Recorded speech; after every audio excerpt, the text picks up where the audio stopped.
Matika too! For today's video, may magbebe na nag-aaway. Eto nga si Popol at Kupa, tsaka si Parsa.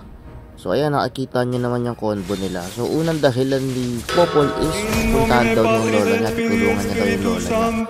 Kaya lang maya maya, bigla siya na naging sleepy. So ayun na nga, nagkagalit na nga dito si Parsa kasi nga parang nagdadahilan na lang si Popol para iwan siya ng Popol. Tapos yun na nga, bigla masakit na raw ayos niya, sleep na daw. Tapos bigla punta na lang daw siya ng shop. So paiba-iba yung reason niya kung bakit siya mag-out. So ayun na nga, nakisaw-saw tayo dito. Sabi natin ayaw yung tsaka laro. Tapos binabanatan tayo ni Gatokacha habang nagchat-chat tayo. Kaya naman binigyan natin siya ng isa dito. So balik tayo doon sa chismis. Ito na nga yung chismis. Sabi ni Parsa kayaan daw. Ayun na nga. Ayan. O diba? Yan. Sige, mag-enjoy kayo dyan. Kain muna kayong popcorn habang binabasa yung mga message.